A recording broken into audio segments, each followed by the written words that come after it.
Greetings, ladies and gentlemen, and welcome to another edition of the Last Minute Continue cast. I'm your host, John Turbo Finley, here again for the month of November 2019, here on lastminutecontinue.com, as well as various other listening outlets that you can listen to this podcast to your leisure if it's uploaded on time. A big bus on that. A big bus, I must admit. But this month is just myself and one other member of the LMC crew here talking about the month of November. Is Ian, the random genius. Welcome back, good sir. Hello, everyone. How are you all doing tonight? I assume well. If they were able to respond, I'm sure they would say they would be hunky-dory. Indeed. But yeah, so we're not going to be sugarcoating this month that much, because this month was quite the big month. Indeed it is. For someone who we all sort of know very much about in many iterations, in many things. Indeed, we are talking about Scooby-Doo and the release of the new trailer for that movie. Yes, because Scooby-Doo, well-loved property, for many, many decades. Everyone was talking. No, it's not that. Even though it was perfectly timed, that's not going to be the subject of our discussion for the beginning of this podcast this month. This month saw the release of a very interesting redesign for a character that is getting his own movie in February next year. Being that of Sonic the Hedgehog. Yes, we have to talk about this. Granted, none of us at LMC have actually talked about it in a media format, like on live streams or whatever. So this is the outlet that we get a chance to talk about it. And good, I have someone else from the LMC crew here to talk about it. It's not just going to be me rambling on for about 30 minutes talking about it. But admittedly, that would be quite interesting. But yeah, second person's always nice to bounce ideas off. No, it is. It's good. So Ian, your thoughts on Sonic the Hedgehog's second? Well, they call it.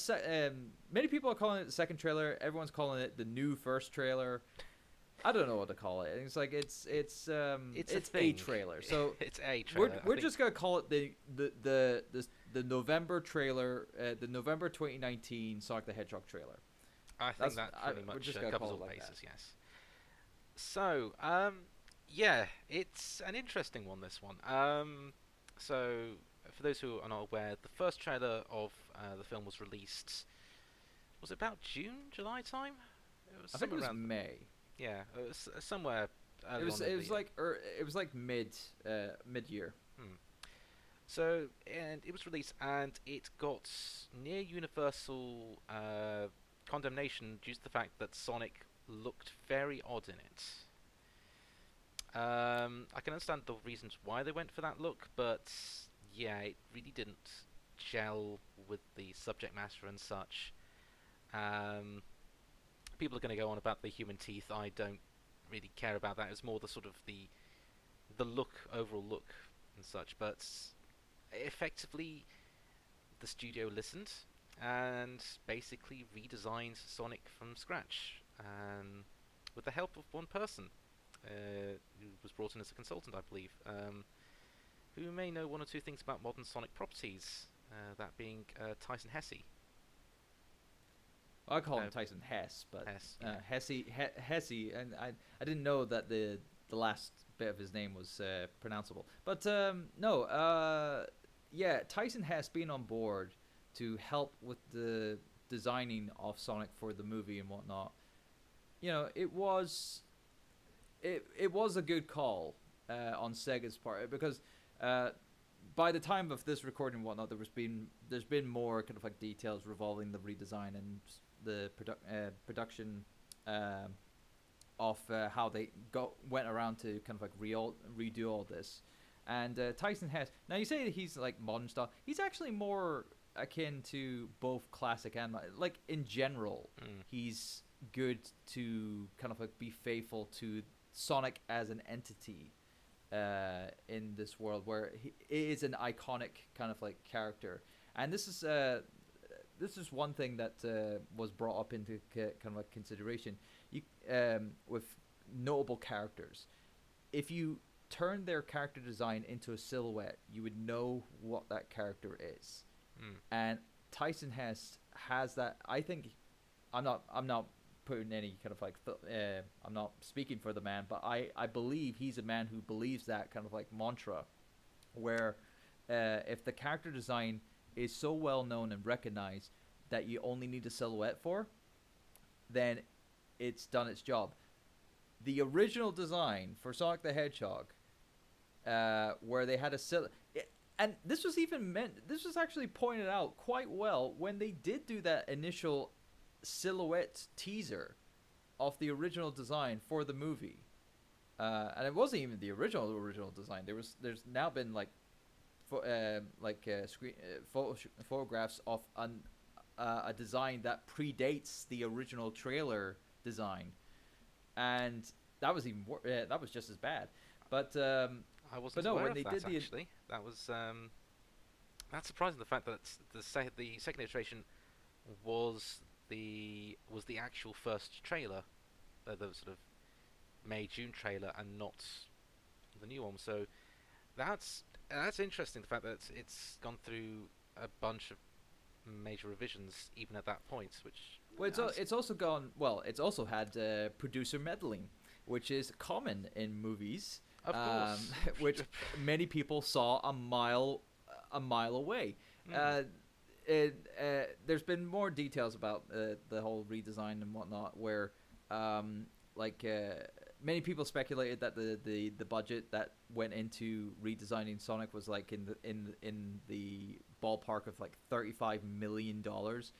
That was BS, because it ended up being like reports are saying that it was only about 5 million, and that's a little bit more realistic because the design team and the animation teams and whatnot. Now, granted, they're two separate entities and whatnot, and it's not like they weren't working together. It's because of the producers of this film, or even like the studio heads, which is Paramount. Paramount, they obviously thought in their great wisdom that it would be great for them to just make it more realistic. I mean, it worked for the turtles. It's like, look at the Ninja Turtles. They're so big and muscly, and everyone didn't have a problem with that. Okay, two problems with that. First of all, it was the 90s, so they could get away with it. And second of all, they were people in suits, so completely different. No, I'm medium. talking about like the other turtles, like the more recent one. 2007 one? No, the live action, the CG live action hybrid of turtles. You've had Ninja Turtles, Yeah. and Ninja Turtles Out of the Shadows. Okay, yeah. Yeah. Okay. In fact, the second movie actually has Sheamus in it as Bebop, I think. Like the human version of Bebop, and then they get mutated into Of course. CG. Oh, yes. Yeah, sorry, I get you now. The Michael Bay ones. Yes, the Michael Bay ones. I'd completely scrubbed them from my memory because... Well, there you go. That's the producers of Paramount thinks that everyone thought, oh, that's fine. They'll just accept it. But no, apparently it was quite evidently how vocally I'm trying to think of a good word for myself. Just the general vocal discordance, hubbub. Distaste, like the general kind of like negativity towards the original, well, beta version of Sonic the Hedgehog in this movie. It was really it was gloriously panned. Now, granted, we talk about the design of the Sonic movie and whatnot, but I'll tell you this much. As much as I like the design, or the redesign now, like how he looks, because he looks like Sonic, they took some liberties, they made some, there is still obviously differences. There has to be some differences, because it needs to be some kind of like uniqueness to this film and whatnot. Why does Sonic have blue arms? He must never have blue arms! Yeah, just don't tell any stupid people on the internet. You know, Yeah, some people it's a who make them general call fandom. it, that make an ass hats of Yeah. themselves on the internet and whatnot. But not naming names. But yeah, I mean, I'm not too fussed about the blue arms because we've had Boom Sonic, I'm so not fussed either. It's a redesign for a different thing. It looks a lot better, both aesthetically pleasing. It's not so much of the character design; it's just it looks better, it looks cleaner. yeah. That's the main thing. It does look it looks more appealing, and like I said, it actually generally looks like a version of Sonic that Mm, is recognizable, and that harkens back to my whole silhouette mantra again. analogy. Aye, where it's just basically you can make a silhouette off that new design now, and everyone will say, "Oh, that's Sonic. Oh, I recognize that character. It's Sonic the Hedgehog," Apart from because that one that's smart how aleck who will say recognizable that it it's was. silver. Yeah. Um, but in terms of like the movie itself, like the story, I am still being a skeptical thing because I've heard the synopsis. I even looked at some of the kind of like obviously in the during the trailer, obviously it's got some new stuff that wasn't in the original Mm. trailer back in May or May June time, and yeah, some of the interactions, yes, it got a chuckle from me. Like Jim Carrey, perfect timing. Now, granted, when Jim Carrey as Dr. Robotnik in this film, Mhm. he reacts to seeing Sonic for the first time, and he just screams and whatnot. Wouldn't it have been even better if it was the original design still, and he reacted like that? That I would have been I'm perfect. pretty certain there are some fan videos of that. I'm Just sure there is, but um, if that was the case, that would have been it would have made that scene 10 times more hilarious. hmm. However, I mean, granted, he doesn't need to, well, what was it? I recall, what was it? Jim Carrey saying in an interview that he's upset that you know the audience got their way, so something that could be changed. Look, dude, he like okay, Jim. Much respect to Jim Carrey, but it's not like the fans wanted you personally, you, to go back and reshoot all the scenes that you were involving with this CGI hedgehog, That's because they're just working around that by yeah. just changing the character model, not your scenes with this with the little green ball that you had to look at to give yourself an eye cue of what you need to look at while you're saying lines to this invisible entity that you're talking to. Yeah, Um, people sort of. I know sort of. I heard some sort of discourse saying, sort of some reactions, basically saying that this movie is going to be 10 times better. Look, it's so much funnier. And it's a case of, yeah, aesthetically it's look pleasing and it's a lot better grounded. But the script's the same. The interactions are going to be the same. There may be a couple tweaks here and there post post editing, post yeah, it's yeah like pre-production. pre-production. No, Actually, not pre-production post-production. because That's the one I'm on about. post-production. Yeah. Post-production. Yeah. Um, but I can understand where Jim Carrey's coming from is the fact that if fans en masse go, we don't like that, change it, then you potentially succumbing to directors and creators succumbing to public pressure and losing some of what would make that good. In some instances, it would be problematic. In this Yeah. instance, yeah, possibly the way it happened was not the greatest, but in the end, I don't know. I don't know much about the film industry. I just know the fact that you sort of got to take everything with a pinch of salt, keep everything grounded. But yeah, I can see where Jim was coming from on this one. But overall, in this instance, it actually worked. But who could say that it could have turned out worse? Yeah, I mean, something like this. Normally, if Paramount was stuck to their guns, and normally movie studios do stick to their guns when they make a decision, whether they fire an actor or fire a director or writer or let go or change stuff that they feel as though they believe that is correct. They usually stick to their guns. This is probably the first time in a long time where a production studio has, a movie studio has gone, was actually given like, a talking to by a licensee, which in this case was Sega, because Sega actually got in contact with Paramount in regards to all this. They said, "Oh, this is the attention you've gathered now for this film. What you gonna do about it?" And you know, apparently they just thought, "Okay, fair enough. If it's just a design that they're, complaining about more so than anything else, then how long will that take to get fixed? How about 5 months? That means we need to delay the film. Yes, delay it. Mm. How much is it gonna cost? It's only gonna cost you 5 million. Are you okay with that? Yeah, sure. Okay, let's go for it. But yeah, this is probably the first time Paramount, I don't know if it's the first time Paramount themselves have actually changed their minds after their own meddling has hurt a project. But no, it's good that something like this has happened, and we're not gonna say that obviously you can say we did this, we the people have made a change in this. No, it's not that. It's just basically they just saw the reaction and reacted according to it. You know, it's they just had some common sense. It's not a simple case of like our voices were heard, because they could have easily just you know I mean, pushed it to the side.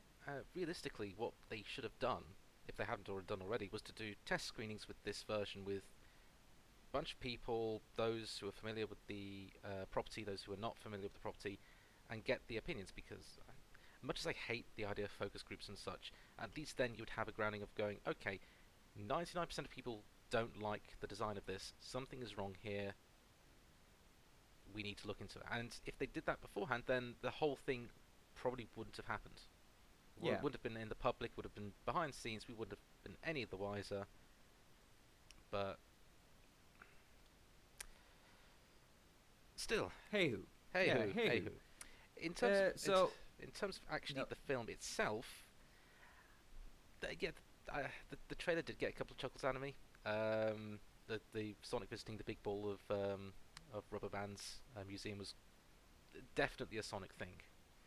mhm. I mean, the mannerisms and kind of like characterization of Sonic, he reminds me a bit like the Sonic in the Sonic the comic The Fleetway stuff. series. Yeah, it's like Mm. the Fleetway kind of like stuff. Because he has a bit of a, and of course that's also part of his kind of like mantra of he's the dude with attitude, Mm. kind of like mantra, like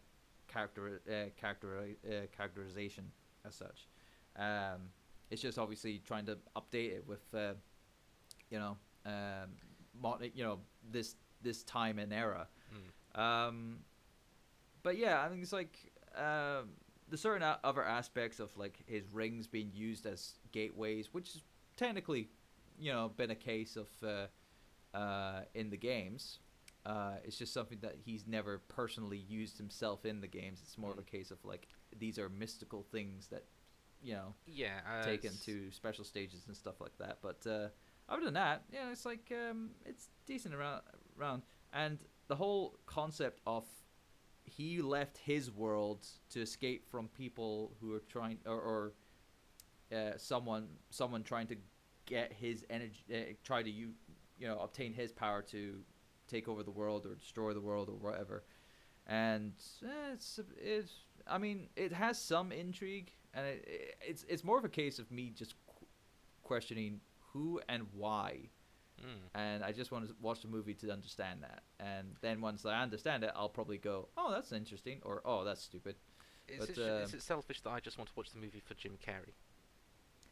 no, because I think originally when the first trailer hit, a lot of people were just that was the main thing that a lot of people just said. I'm going to watch this movie just for Jim Carrey, because he is funny in this, and that is the case. Hmm. He took this role, and he went, to town with his own kind of his comedic kind of like energy that he always has in those kind of like roles, Hmm. and that works for him, and it has worked for him many times. So a lot of people, based on that first trailer, were just interested to go see this very terrible movie that has Jim Carrey in it, and Jim Carrey will be the light. So So yeah, we don't know what it's going to be like. It could be all right. It could be so bad it's good in a sort of campy over the top way, full of hammy performances and such. It just could be a bad movie, but we'll have to wait and see when it gets released, which is next year, isn't it? February 14th. Yes. It's like February 14th. That's got to be one terrible Valentine's Day for some people. Or the most awkward Valentine's Day.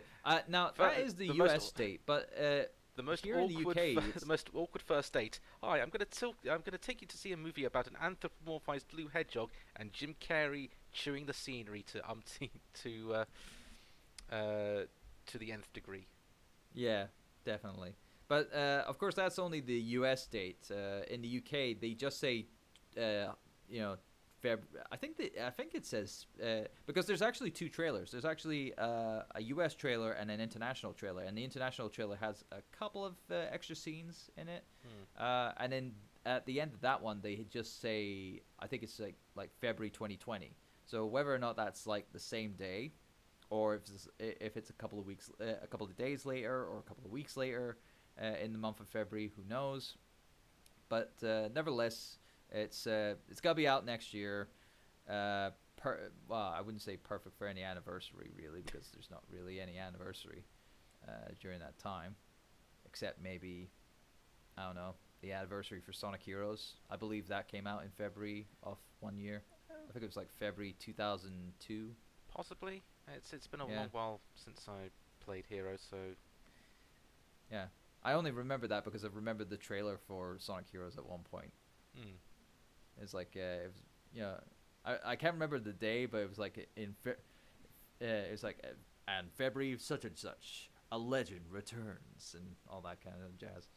But no, we look forward to that when that comes out next year, and I'll go see it. And if I'm that crazy, I might go see it multiple times, because You madman. they need the support. Anyway, moving on from the movies. Now, granted, I haven't actually seen any movies at all this month because I've been busy with so many other things. But Ian, you haven't seen any movies this month either. But not I this believe month, you have but something else to talk about. Well, I did see one last month though, so because I was missing last month, I might as well. Oh yes, of course. Well, you can talk about that. Yeah, might as well relay it. So, up here in glorious Edinburgh, or down here in glorious Edinburgh, if you're listening from even further north. Trust me, no one further north is watching this, or or even listening to this. If they're watching this, they've got some really sensitive eyes. Where are the cameras? But no. So up in Edinburgh and Glasgow, they have the Scotland Loves Anime Festival, which is a showcase of international films from Japan, and the Far East and such, and all these kind of things. And it's normally sort of big releases of the year, or ones that have been popular in previous years. So this year we also had A Silent Voice, which was around for a good 2 or 3 years ago. Yep, good, a very good film. That highly recommend watching that. That's what I've heard, and that's to be on the to watch list along with Your Name, and all sorts of things. But the thing that caught my interest this year was something known as the mystery film, in which a new release from this year was was sort of presented in Edinburgh as a UK premiere. Unfortunately, they kind of let slip by the fact that they released the name of the film on their Twitter account about half a day before the film was officially unveiled to everyone. So yeah, there was quite, even though it was sold out, quote unquote, there was quite a few empty seats because the film in question was One Piece Stampede, the 20th anniversary film special of the One Piece series. And as someone who has only Interesting. as someone who's only read the first two volumes of One Piece, I was sat there going, I know who he is. I know who he is. I recognize the giant clown pirates. I have no idea what's going on with the rest of the film. I like the skeleton That's with a, the afro though. He's cool. that that's kind of like my thought when watching the My Hero Academia film that was in theaters at one point. Because Yeah. I had not watched a single episode of the series, but I have seen clips and I know of certain characters, but had no idea of the plot. I didn't know what was going that was happening and whatnot. And yeah, I was a bit lost in the moment, but Mm. I still enjoyed myself nonetheless. Did you enjoy your viewing of that One Piece film? It was enjoyable nonsense.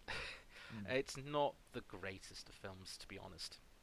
If you're a fan of the series, then obviously there's going to be sort of fan service central because I'm pretty certain every pirate in the film was either background character or some sort of reference to something else in the entire series.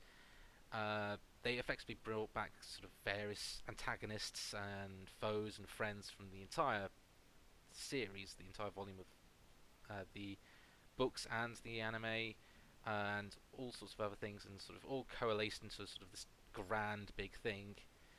And I was looking at it as a case of, yeah, it's enjoyable. It's hour and a half action movie with a bit of humor and such. It's all right if you like that kind of thing. I don't know if it's on again, I wouldn't switch it off, but I wouldn't go out my way to actually go and see it. But I don't know, it has got me kind of interested in actually picking up the manga again. So make of that what you will. Oh, that's good then. I do know of another film that was being showcased at that festival that you're talking about that I really want to go and see because it's done by Studio Trigger, who I'm really big fans of. Yes. Or there's more than me. Actually, there is another John in the LMC crew, so yeah, he probably likes it as well. But no, I've forgotten. Oh, damn it, I've forgotten the pronunciation of it. It's Promare, I think. I can't. I don't recall what it can't is. remember how to pronounce it. It's P something. It begins with a P, but it's done by Studio Trigger, who've done Kill la Kill, and I've heard many good things about it. I've really wanted to see it. They're also the same animation team that are working on the next or have worked on the opening the animations, like cutscene animations for Shantae and the Seven Sirens. Yeah, I believe it I is. think they're the ones. Weren't they also the ones that did the anime sequence within what was it? Marvelous World of Gumball or something like that. Yes, it was. It was the same studio. So yeah, they've been getting a lot of good traction lately, and for them to have that feature length film in theaters and whatnot, I don't know how successful it has been for them because they had like I think they had a weekend in select U.S. Theaters, and then they had that showcase. That they had that run at that anime festival down in Glasgow. So I just wish there was like a more. I wish because we had I had a film festival up here in the Highlands as well at a theater cinema place called Eden Court, and that didn't have any anime whatsoever, and I would have thought that they would have had an anime title during that festival that this month, but sadly nothing was on the table, so I was like, whatever. Whatever. So, but no, it's good that you were able to get that. But you said you had seen something else related to this month. Yes, yes. So There are, so surprise, surprise, there is more than film theatres open in Edinburgh. There's plenty of actual sort of theatres, Yeah, and stage stage theatres. theaters. That's the word I'm looking for.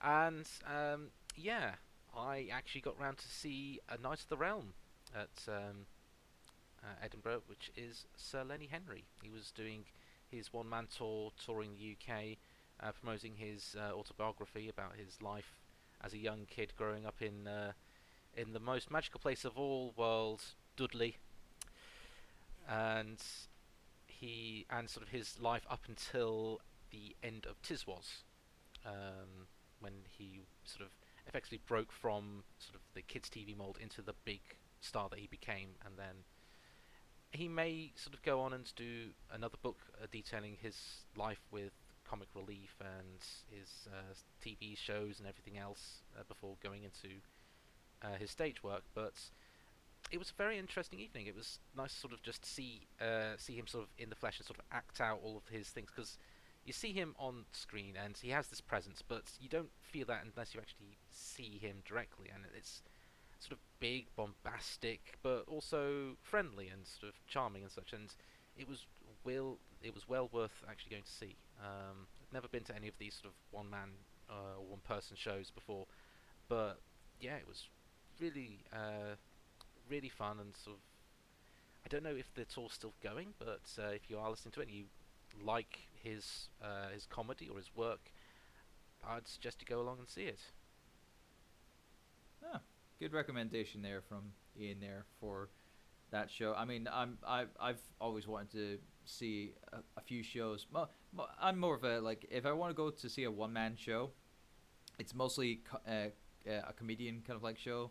Though last one man show I went to see was that of I'm gonna say well I wouldn't say it's the one man, it was a one man show. It was kind of like more of like a kind of like Q&A style interview style kind of like show with Mick Foley Ah, being interviewed by Kenny McIntosh for Inside the Ropes as part of the kind of it was originally going to be Rise of the Undertaker, but of course contract negotiations got in the way of that thing.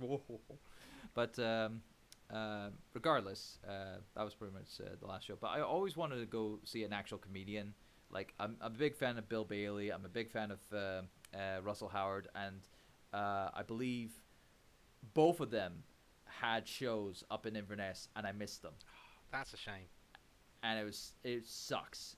It's like because I would have loved to go and see any of those two shows in Inverness. It's just I wasn't told about it. Yeah. But happens. It happens. You need to be sort of careful. You need to sort of be aware with some of these shows. It's sort of a case of, oh, I know that X is having a tour. I need to actually look at the website because they're probably not going to announce saying, oh, hey, I'm definitely going to be going to XYZ.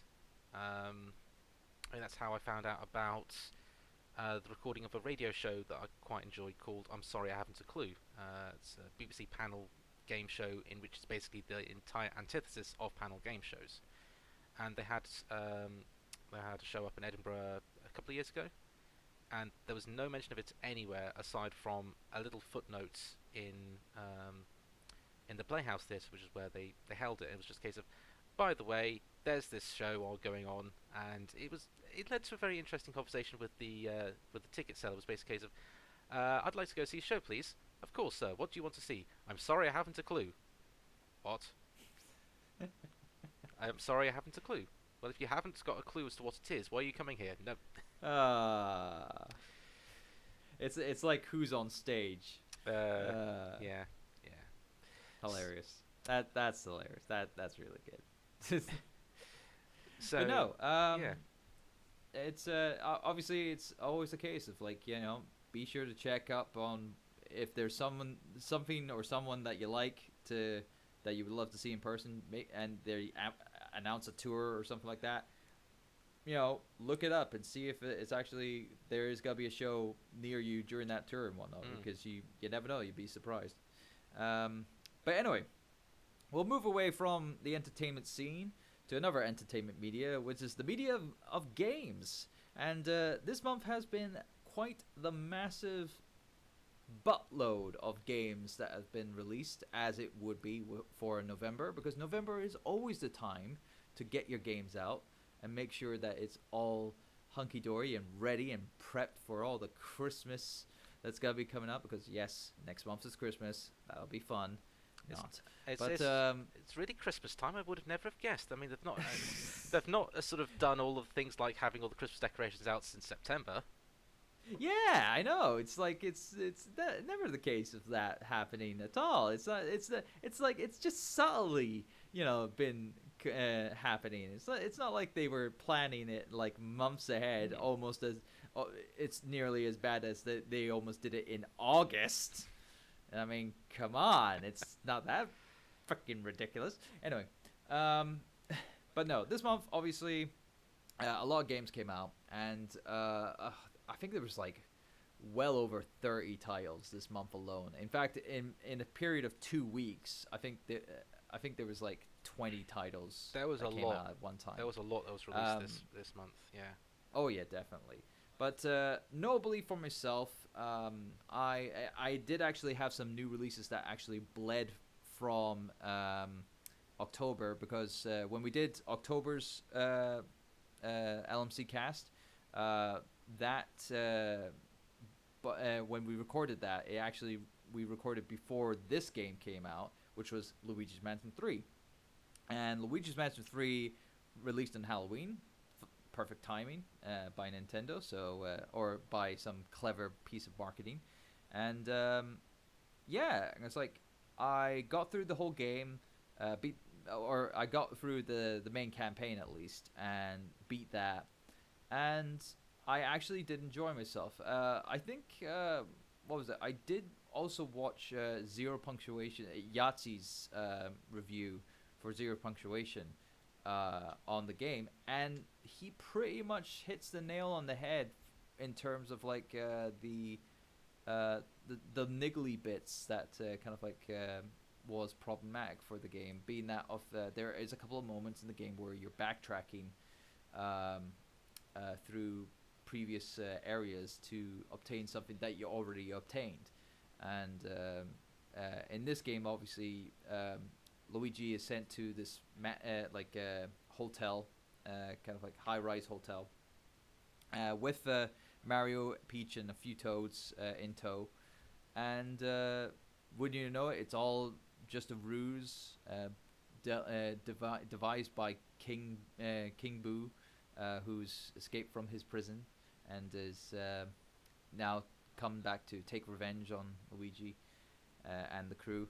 And yeah, it's your typical fare of Luigi going through different floors of this hotel, and every floor he goes to and he beats the kind of like boss and whatnot, he gets himself a new number for the elevator. Yeah, the elevator.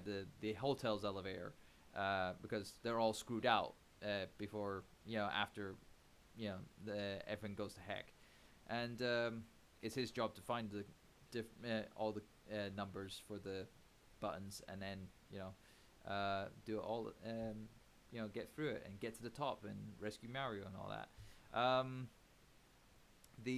What was it?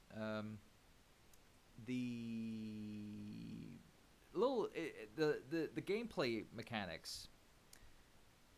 They do explain it to a certain point, like the new ones, like the new ones that they introduced. There was like a shock blast or an air blast kind of like maneuver that you could do by pressing both triggers on the controllers.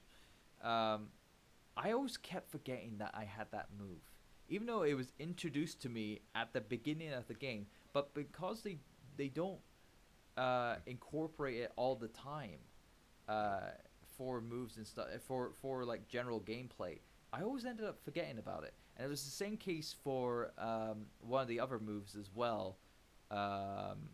Actually, no, it was that move, because I always, like, when it came to like a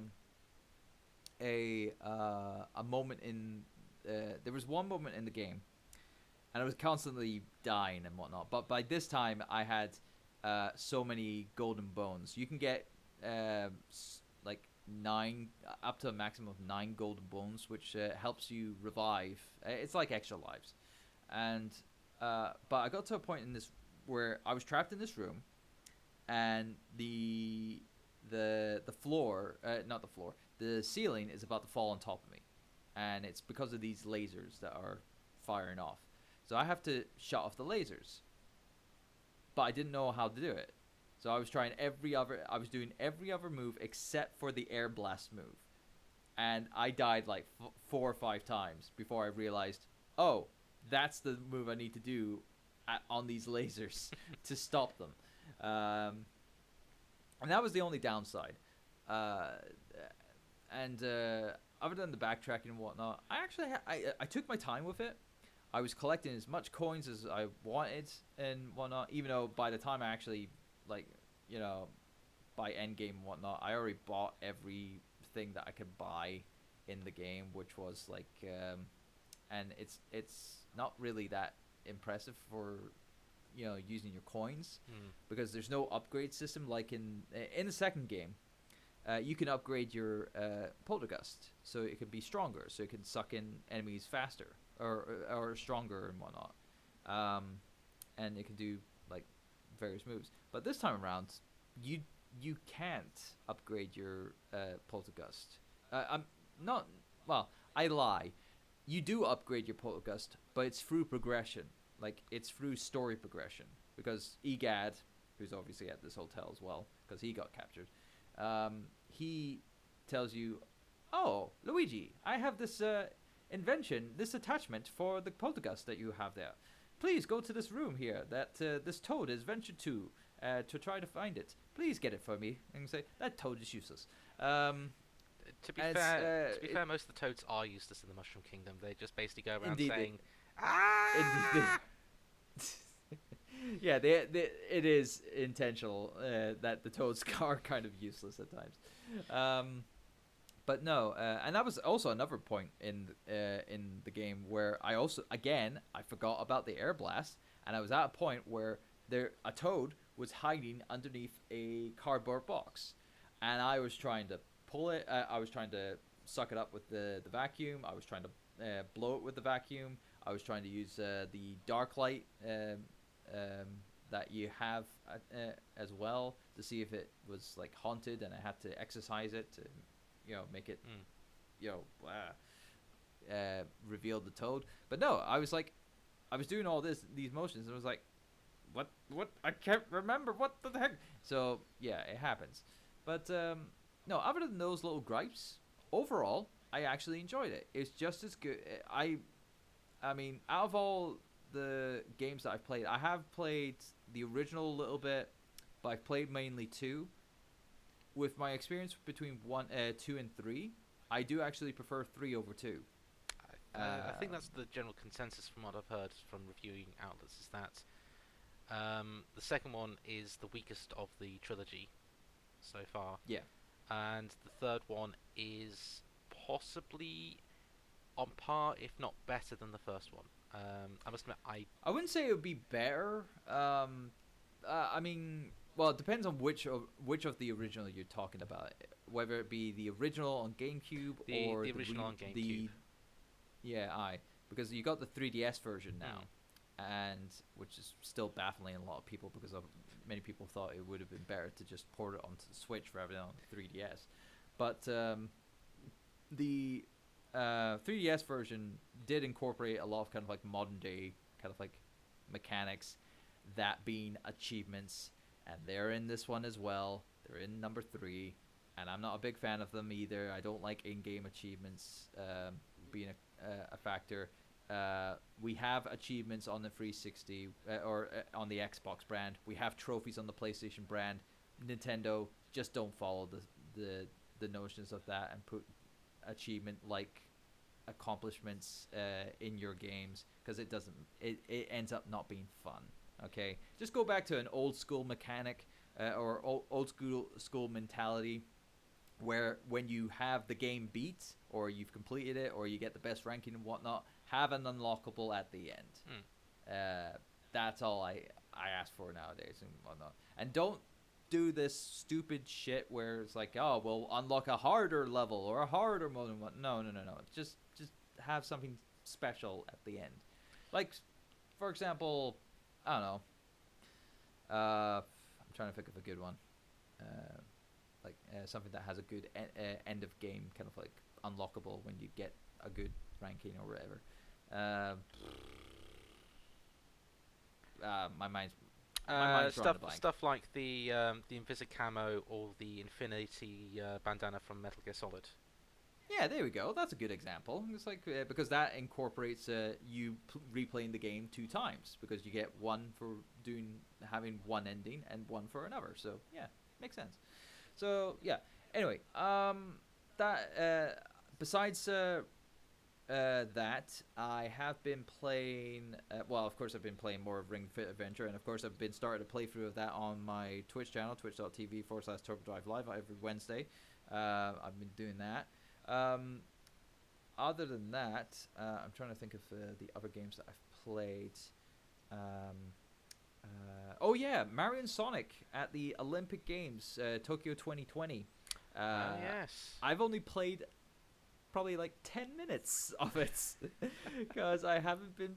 I haven't put the time in to get round to playing the story mode. Now, I did actually put up a poll regarding if anyone wanted me to do a Let's Play series of the story mode.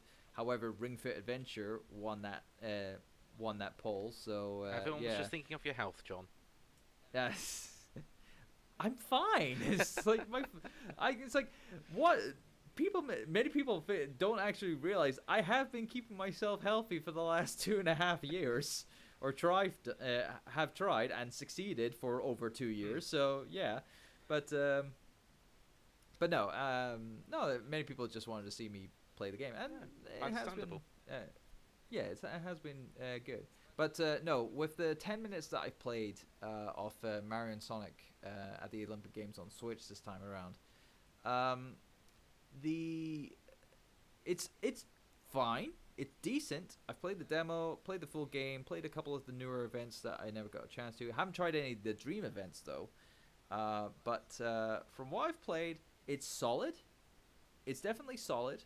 It's good that there's a traditional control scheme this time around rather than a, just motion controls and whatnot. But and I haven't tried. I have watched some of the story mode via other people's playthroughs and whatnot on YouTube. But the only gripe I have, and I actually mentioned this on Twitter is back in the last Olympic Games game, which was Rio 2016. They had really unique custom animations with pairing up your character with other characters, and you would have like two Sonic characters paired up in a doubles event, and they would have a unique celebration at the podium, like the medals podium, when they win an event. And the same for Mario characters, and even for mixtures of like Mario and Sonic characters, they would have like unique animations.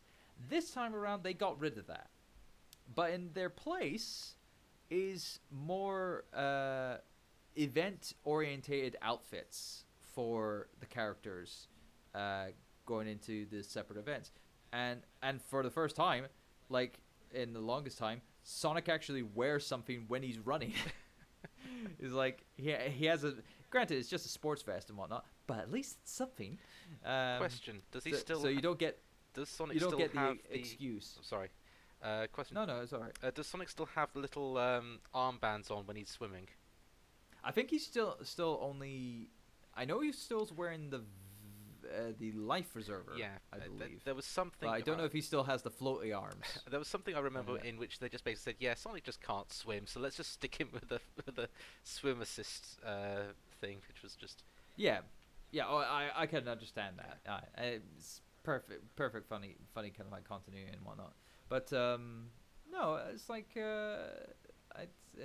other than that, I mean, the the detail that they wanted to put into for the events this time around, it's good because like for the equestrian kind of like event, everyone's in horse riding gear, which is great, because it makes sense. You're horse riding, you're show jumping, essentially, or to a certain degree, and you need to be look the part and whatnot. And it's good that they have that for all the characters. When it comes to surfing and stuff like that, everyone's in kind of like wetsuits that would equate for using a surfboard and riding the waves. So yeah, I like that attention to detail. It's just a shame that you had to axe custom animations, like unique team up animations or victory animations for that. But the sacrifices that are made, I suppose. But I think that was. Oh, actually, no, I lie. That's not the last thing I played this month. This month, even though it didn't come out this month, I've actually been playing a game that came out earlier in this year that I've been wanting to get around to for a while now, but haven't been because obviously I've been too busy with other things. And that is the second game that has gotten good graces given to Capcom. The first being that of Game of the Year runner Resident Evil 2. Go on, Resident Evil 2. You're my Game of the Year. Win, win, win. But the other game that Capcom has released that got them back into the good books was Devil May Cry 5. Yeah. And I've been playing this through Game Pass, and it's definitely. Granted, I jump into the action hack and slash genre with I believe it was Devil May Cry 4. Yes, Devil May Cry 4, because it wasn't Bayonetta, because I actually played Bayonetta after Devil May Cry 4. So because I used to be on another website where I reviewed games, and it sucked. But I got a chance to review Devil May Cry 4 for that website. But of course that's over. Wow, that's over a decade ago now. That is crazy. You're old. I'm old. Everyone's old. Yeah, yeah, Even we're all old. You're old. You listening at home, you're old. Ooh. But no, not Resident Evil. Devil May Cry 5.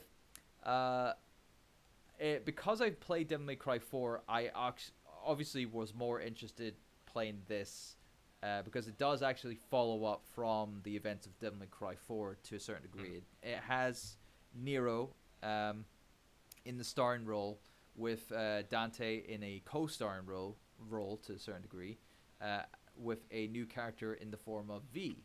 And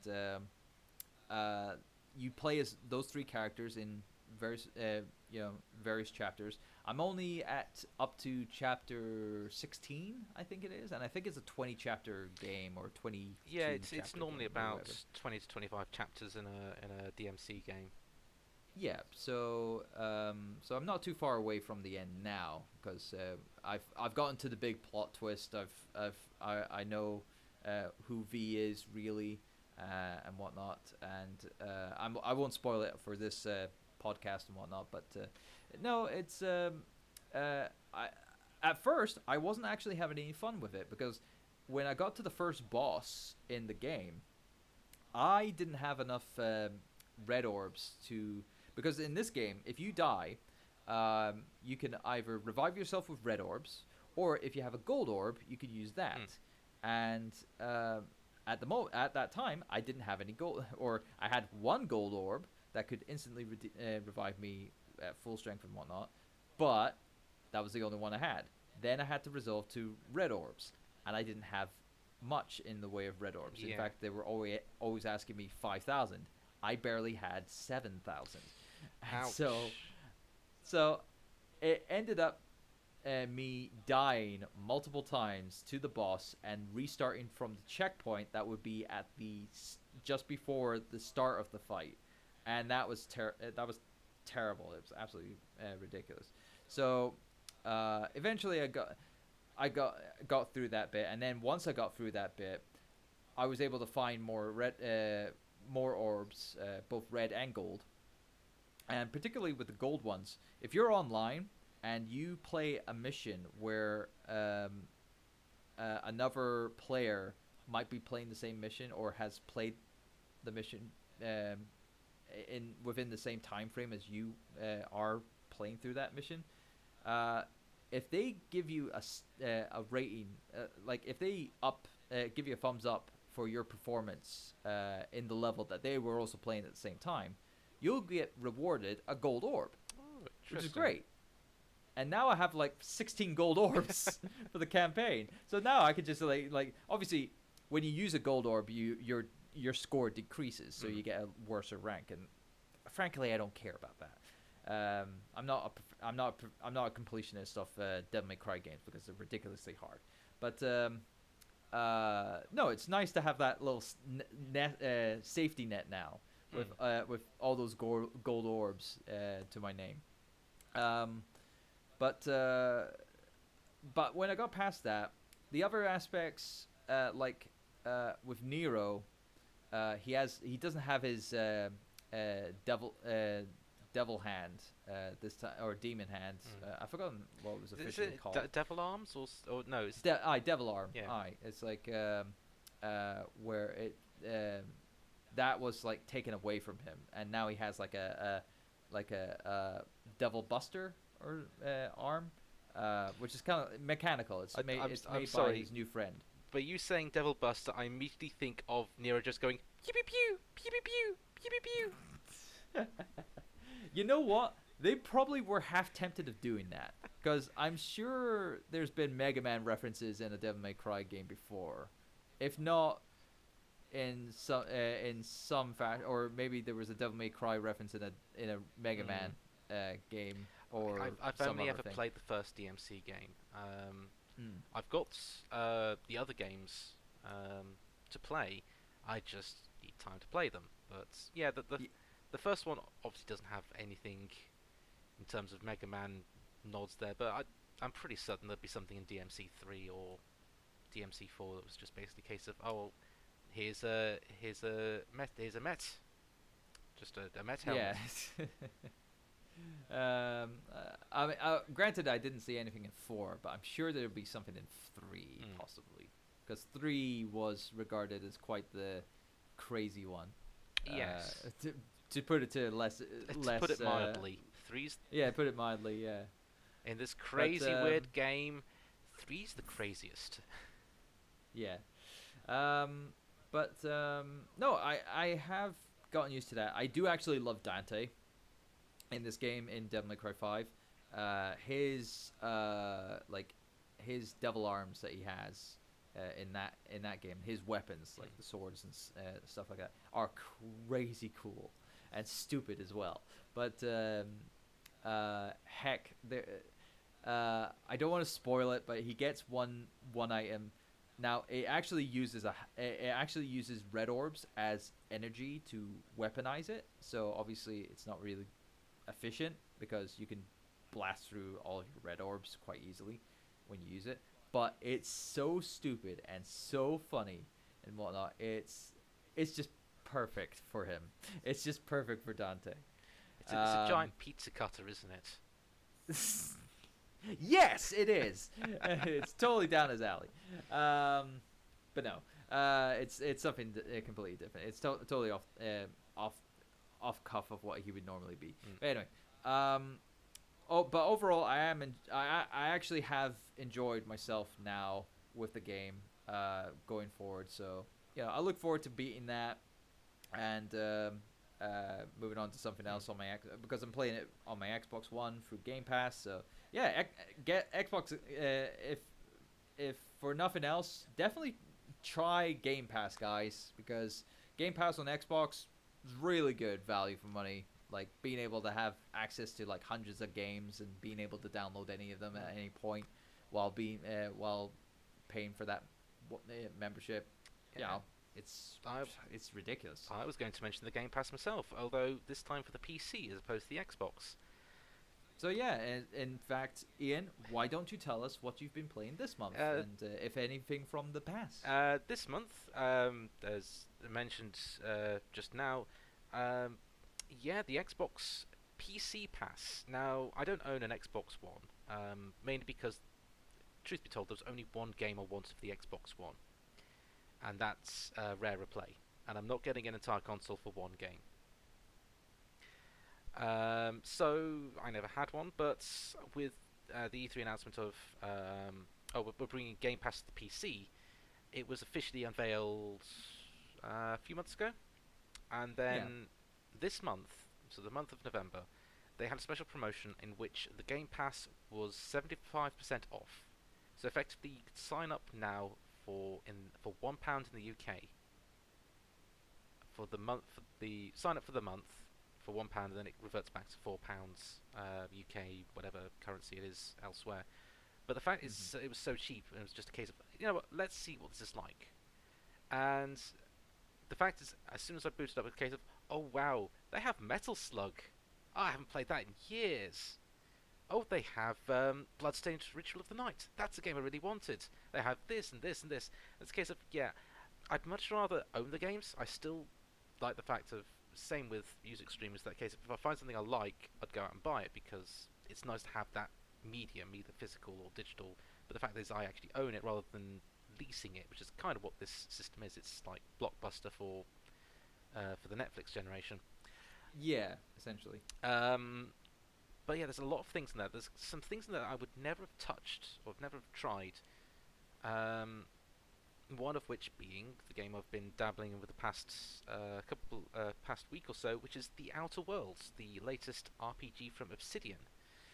Um, Yeah, that's been getting a lot of attention. it That. has, it has, particularly seeing as in the same time that it was released, um, Obsidian's former sort of co-worker stroke employee, sort of employer, Bethesda, decided to announce more features for their seminal RPG known as Fallout 76.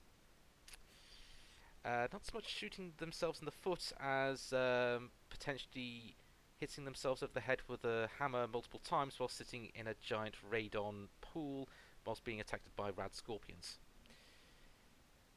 Yeah. That's quite the allegory there. This is from someone who has not played Fallout. It's just general. I know this. I know this. I know this. Pip Boy, that's a thing. Um, Yeah. but yeah, no. Basically, the Outer Worlds, from playing it for the first years, it's basically a case of, this feels like what an RPG should be. Because I played a bit of Fallout 4, and it was empty. It was sparse. It was empty. It was bland. This one, in the hour and a half I've spent playing it, because I've had other games to play, which I'll get to in a minute. But the hour and a half I've sat down and played it is a case of, this has been very engaging, very interesting. Steep difficulty curve, but that's partly because of the character build I've chosen. Um, and also a very good script. The script's very witty and sort of satirical, which is a big plus in my book. And yeah, I'm really enjoying it so far. Looking forward to seeing what happens next. Um, so yeah, that's effectively how to do the big RPG. Not try and spin out into an MMO scenario and fail at every turn. I'm sorry, Fallout 76. There's some good ideas there. You just didn't implement them correctly, and yeah, You can chalk that up to publisher. Again, this harkens back to the start of the episode, where basically, um, you know, uh, in this case, publisher meddling, where it's Bethesda, um, you know, putting their grubby hands into the pot and messing around with it and whatnot. Just like producers that studios that movies kind of like want to change things, mm, or put the pressure on, because with publishers, obviously with Bethesda, they were putting on the pressure. I feel, and of course they rushed the product to market essentially. it's pretty much the case Um, of sort of, this thing is popular, we must do this thing. yeah, and what was it with Obsidian, they've actually been able to redeem themselves because they were also part of the Fallout franchise at one point. They had worked on New Vegas, I believe. Yes, that is correct. And I think it was with that experience on New Vegas where even that game wasn't that perfect and whatnot. They pretty much took what they had experienced from that game and just put it into the Outer Worlds, and that's great because after the success of both what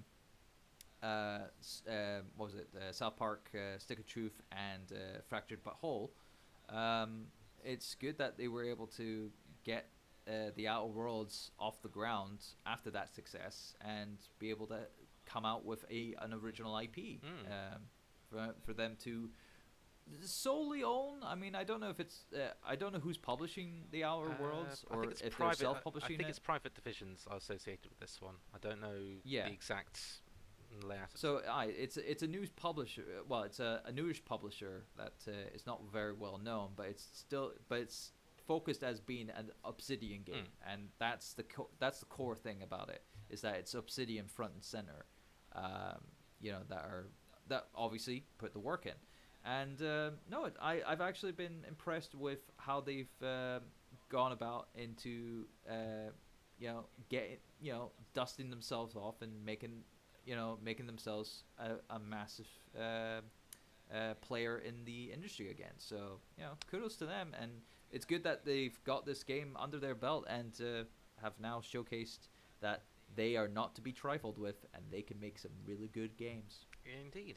I'm looking forward to seeing not only what the rest of this game brings, but also I'm actually now interested to see what they've got coming forth in the future. Because I didn't really know much about it beforehand, but now it's very interesting. It sort of harkens back to BioWare before they got bought out by EA in terms of its ideas and structures and such. And it's just a case of this feels nice. It doesn't feel Good. corporate. Yeah. Well, that's it's supposed to feel corporate because of the structure, but it doesn't feel like it was built by committee. That's what I'm trying to say.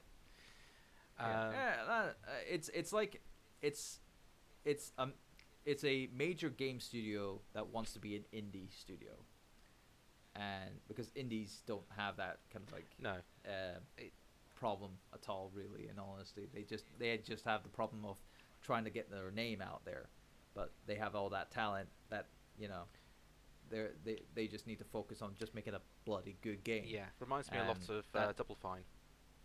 Yeah, to a certain degree. We can't say that now because they're bought by Microsoft now. So oopsie doodle. Oh well. Anyway, it does lead credence to the fact that Banjo-Kazooie may actually appear in the new Psychonauts game. That's a good point, actually. Yeah, it's like that'll be quite a world to jump through. It's like just having bears and birds going through it.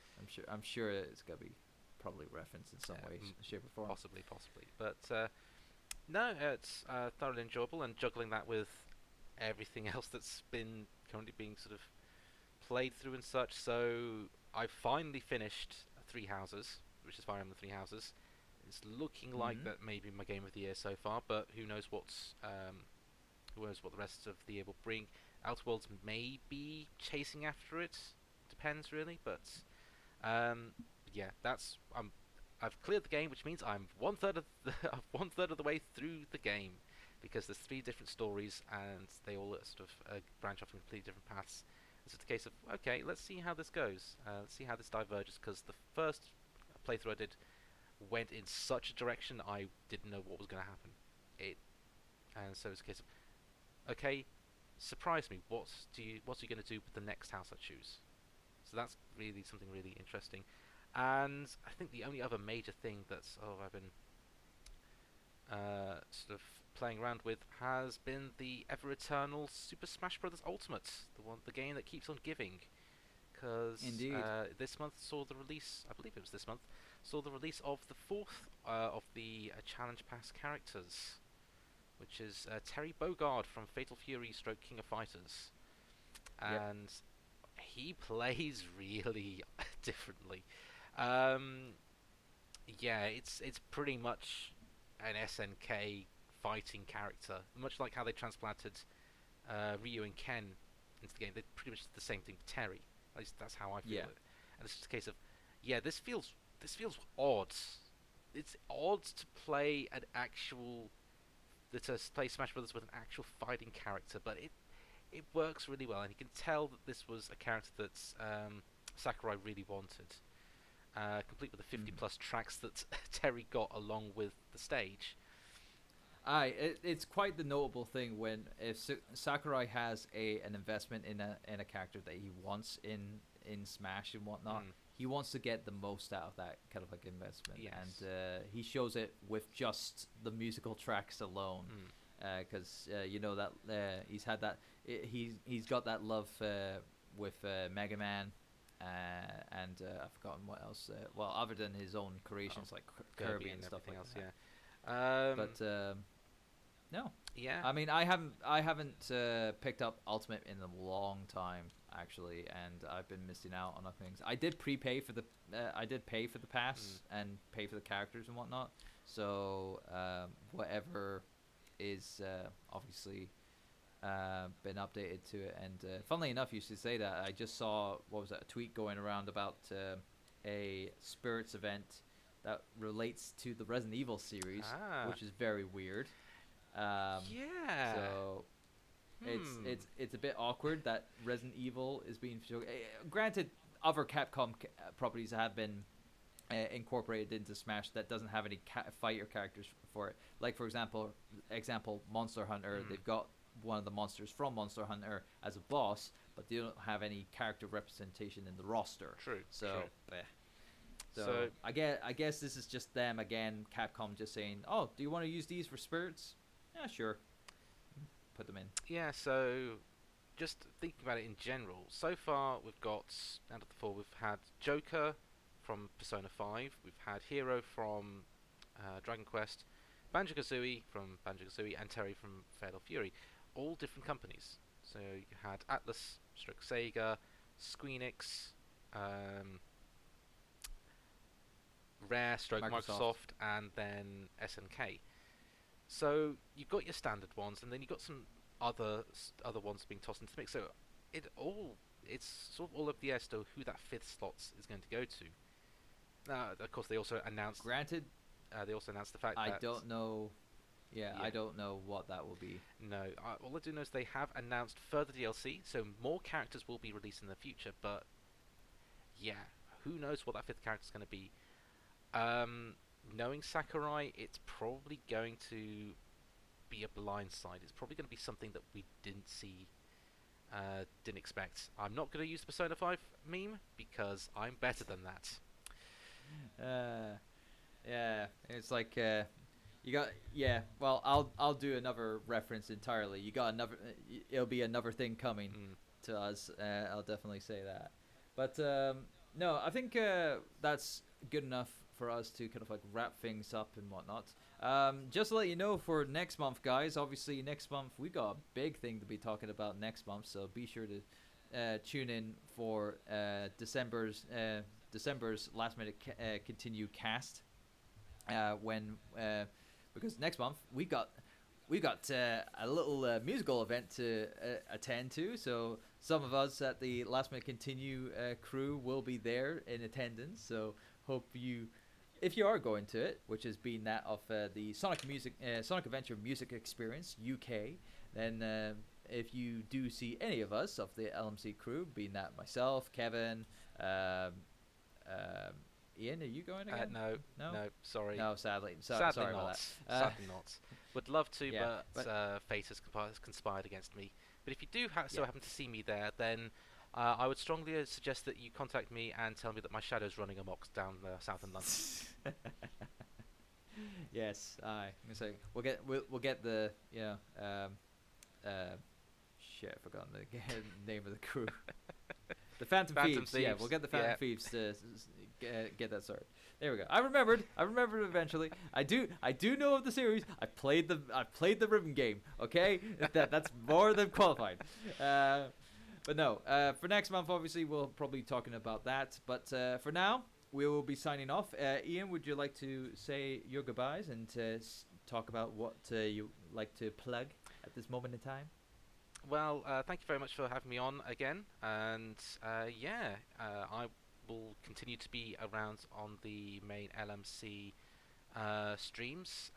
We've just finished up with XCOM, Enemy Within with Kev, so that's all over and done with. So uh, that's that completed. Which, by the way, you should actually go and see the final mission when it gets released on YouTube, because that was spectacular, wasn't it? Oh yes, That was definitely. spectacular. So with that, obviously, you can go check out the YouTube channel, youtube.com/last minute continue, and subscribe to that channel, so that way you'll be kept in the loop of when that episode goes live. So yeah.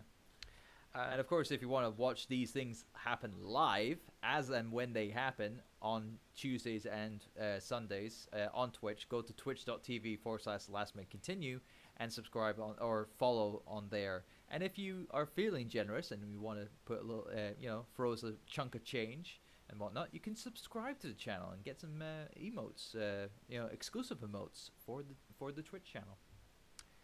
But I'm not quite sure what's happening in terms of my output with the channel itself. All I will say for now is that I'm currently busy in my editing software, trying to figure out how to split a whole bunch of Twitch streams into nice smaller episodes. Of what? You're gonna have to wait and see to find out on that one. But if people want to maybe see any teases of it, I'm sure there's a place that they can go to kind of like see those teases, possibly. Maybe a social media. To be fair, it's all going to go through the Last Minute Continue website and brand. So make sure to follow them on Twitter, which is at Last Minute Continue, and all that kind of thing. Everything's going to go up in there. Of course, there's also the LMC Discord as well. All the links are on the Twitch channel if you should so like to join in. Yeah. So with that said, of course you can follow me on Twitter and Instagram with the @tag @TurboXLR, all in capitals there, as well as checking out my own Twitch channel, which is twitch.tv/TurboDrive Live, where I'm streaming every Wednesday, Friday, and Saturday at 7 p.m. UK time if you want to tune in and see what I'm doing on those days. In fact, at the moment, as of this recording, I'm currently playing Ring Fit Adventure on the Wednesdays, Doom 3 on the Fridays, and King's Quest for the PS4 on the Saturdays. So thanks very much for tuning in for this month's edition of the Last Minute Continue cast, or the LMC cast, wherever floats your boat of calling this podcast. Those people that talk I've been a lot. John Turbo Finley. That has been the month of November 2019 here on Last Minute Continue website and on the various listening devices that you've been listening this podcast on. Have yourselves a great day, and I'll see you next time for, well, more movies, more gaming, and more guffins of being talked to. Take care, people. Bye-bye. Goodbye.